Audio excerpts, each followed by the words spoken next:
Whether you think you can or you think you can't, you're right. Don't you love that quote by Henry Ford? You see, at the end of the day, is if you think you can, you probably will. But if you think you can't, you probably won't. And it really speaks to thoughts becoming things. But even deeper than that, it's our beliefs. It's that belief system. Some people call it your BS, because so often it is just BS. It's the programming. And I've seen it in my own life, and you've probably seen it in yours. You get that thought, you imagine something about your life. You want to write a book, or maybe you want to start a business. And maybe you do believe that. Maybe you believe that you can do that. So you nurture that little acorn, that little seed, and it becomes an oak tree, and it's wonderful. It's wonderful. But there's those other times when that little acorn sitting in your palm of your hand, you get that idea, man, it's dead on arrival. Bag a tag and send it to the morgue. You don't believe it's possible. And that comes from all the programming that you've received and I've received over the years. And most of it happened before with even the age of 7. And then as adults, we compounded that to the way we spoke over ourselves, How do you speak over yourself? What are the thoughts going on in your mind? Who are you renting space to? Sometimes we are our own worst enemies, self-sabotaging ourselves because our beliefs are so skewed. I've been studying the mind and the brain extensively now for quite a period of time. I'm a pharmacist by occupation, and really for the last 40 years, I've just loved healthcare. I've loved particularly complementary healthcare. I also started back in the same time I qualified as a pharmacist, the first year, 1989, that I read a personal growth and development book. I still remember it. I call it the Little Green Book. And I opened it up and I read those first few lines in there, and I thought, what is this? It sounds like Russian.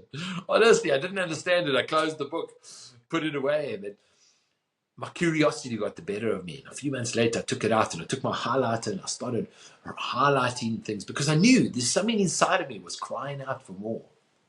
Even at that age of my early 20s, I felt stuck. I knew there was more for me to be, do, and have, but I just didn't know what it was. But there was a crying inside of me.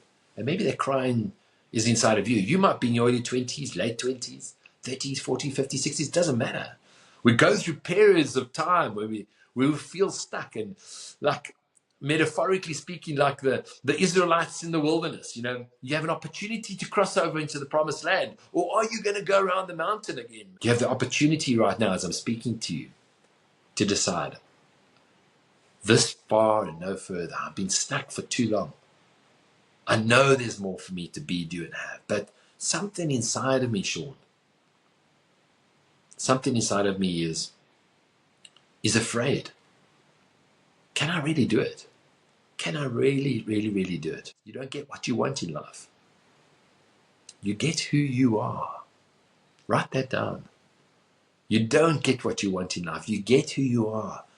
What do you believe? What do you believe? If you look at the fruit on your tree in that relationship right now, is it always going the same route? You don't get what you want in life. You get who you are, what you believe is possible. In that area of your business, in that area of your faith, in that area of your health, how you look and feel right now. You don't get what you want in life.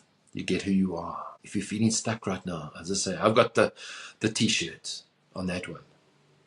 I'm very, very excited to be putting together an online program, an online course. There will be some group coaching involved with it as well. Very excited around the mindset. Living life from the inside out. So transforming our lives and transforming our results from the inside out. I've seen so many people over the years. Many of them have got apparently great success. Got the cars, the house, the whole bang shoot. But their hearts are empty. Hearts are empty. They're stressed. Not sleeping well. Hey, I'm a pharmacist. I know a thing or two about people who don't sleep well. They live in life from the outside in. Folks, my name is Willard. I'm from the beautiful winelands of South Africa. I'm a pharmacist by occupation, also certified John Maxwell speaker, coach and trainer, certified DISC personality and behavioral consultant. And I'm using all of that, combining all of that to bring you what I really believe is going to be a life-transforming course to help you get unstuck. If you're feeling frustrated right now, like there's more for you to be, do, and have, but you also just don't like the place that you're living from, it's stressful. You don't feel like you're living from an authentic place.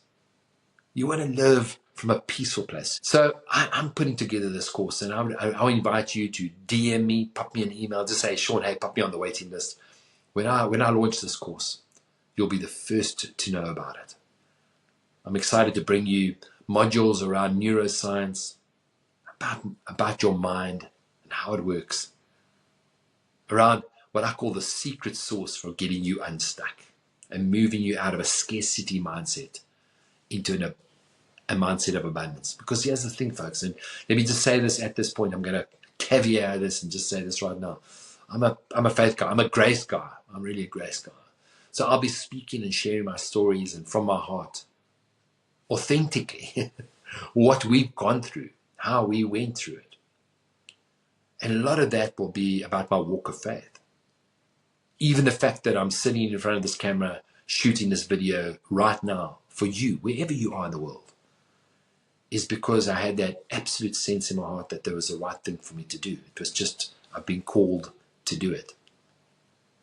So whether it's for the 1 or the 1,000, I'm creating this course because I know that there are other people out there that were also stuck, that were also lacking purpose, that also battled with poverty and scarcity mindset, didn't think they were good enough. Imposter syndrome, right? Some of you are truly successful, but you're still battling with imposter syndrome. Over 80% of CEOs at one stage or another battle with symptoms of imposter syndrome. I'll be talking to that as well. So if this is ringing your bell or resonating with your heart, blowing your hair back, right?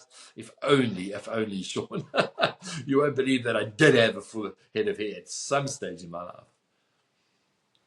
If it's speaking to you right now, if I'm speaking to you, if I resonate with you, because who you learn from, just about as important as what you learn. This has been Sean, and until later, check those beliefs, because whether you think you can or you think you can't, you're right. Cheers.